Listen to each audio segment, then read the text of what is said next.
I'm really excited today because I'm going to fill some raised beds and plant some delicious veggies.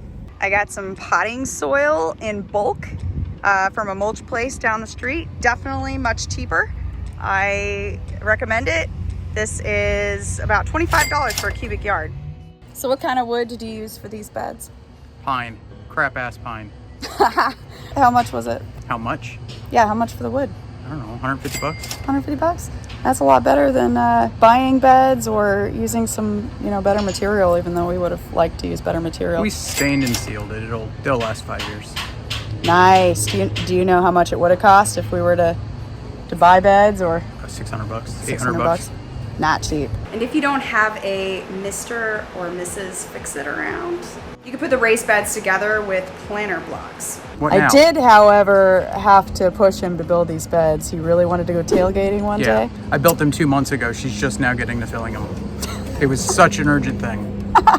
This part's gonna kind of suck because I can't back it up to my raised beds. So I'm gonna have to use a wheelbarrow and some, manual labor. So I first gotta rake up all the leaves and sticks. Now that I've got most of that raked up, I'm gonna try to level the areas that I'm putting beds in. So now we're moving these a little bit more into place, just right outside of it, because I'm gonna try to level where the beds sit. This is for cosmetic reasons, as well as mostly so that it doesn't drain weird, which is really important.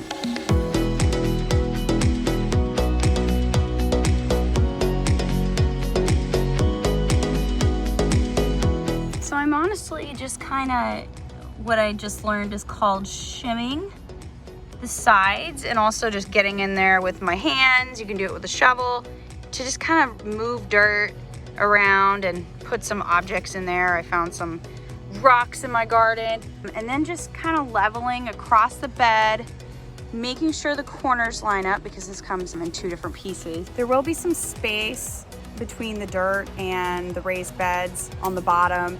It's not that big of a deal. Once we put dirt in the beds, that soil will get packed in. So I'm not really worried about that.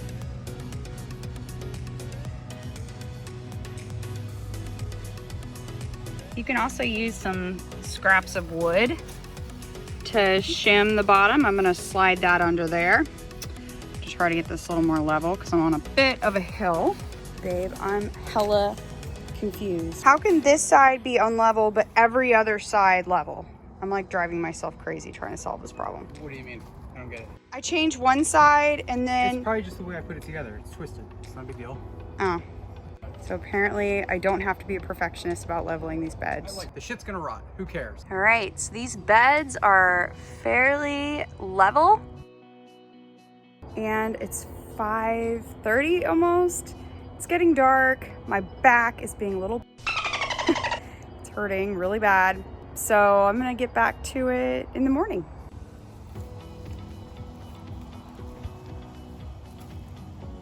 All right, day 2. My back is feeling a little better. However, I injured myself running. It's okay, I'm sure I'll be fine. Let's get to laying down the landscaping fabric. We're just gonna work on these beds, these 3. I'm not gonna be working on this bed because my dumb broke the sprinkler with a Sawzall, and my fiance needs to put the rest of it together. All right, and the reason we are laying the landscape fabric down first is because I have some really gnarly oak tree roots. We'll likely want to try and grow up these nutritious raised beds. For a 3 by 50 foot landscaping fabric, it was only $15 at Home Depot. And of course, you won't have to buy as much of that if you are doing smaller beds. All right, so you can measure this out, or if you can kind of just cover the bed like I am and cut it, that works. Make sure you leave several inches of landscape fabric on all sides so that we can staple gun it to the bottom sides of this wood. You can use stakes or a staple gun. If you need to borrow any tools, you can borrow them from my fiance. Just kidding.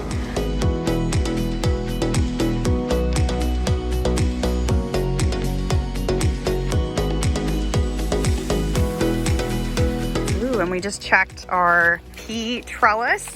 I started a while ago and we're tasting some peas. I kind of forgot about it, so it's looking unruly.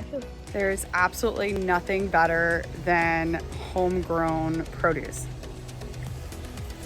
All right, now we're gonna fill the bottom of the beds with some leaves and sticks that you can find around the yard. I happen to have an annoying amount of leaves and sticks because it's the end of fall. If you do not have sticks and leaves in your yard, maybe you can do your neighbor's work and bag up their leaves for them. The sticks and leaves are gonna help with the drainage, as well as when they break down, it's gonna provide more nutrients for your plants. Some alternatives would be grass clippings, wood chips, or straw. Basically any organic material that you can thickly line at the bottom of your beds. He said he wasn't gonna help me or that he didn't want to, so I'm really appreciative that he is out here helping me. Oh, he's taking the fence down so I can get the dirt out here. I have told him that the best thing about men is that they can like help me fix things and they can open jars. Very sexist, I know.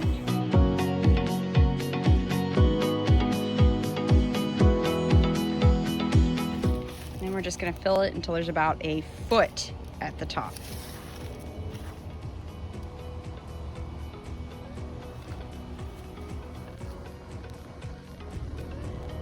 Now we're gonna fill the beds with some potting soil.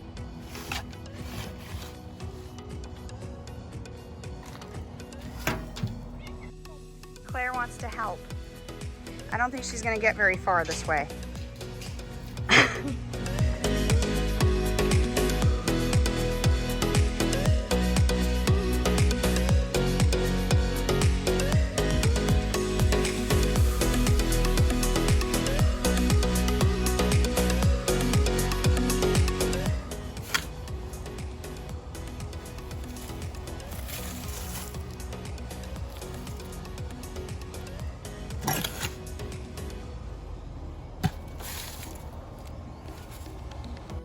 You're gonna wanna fill that up with several inches left at the top. And at this point, if you don't have potting soil like I have here, with some rocks, sand, perlite, or any other aeration materials, you can see I've got some sand in here and some small rocks in there. You're gonna wanna add some organic material like cow manure or worm castings. This potting soil already has some organic material, but I wanted to go ahead and add some more. So I've got some cow manure here.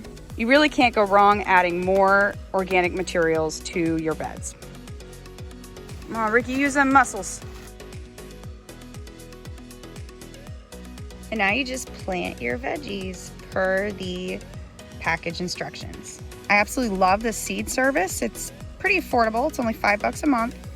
And they will send you seeds every month that you can plant that month in your area. I will link that down in the description.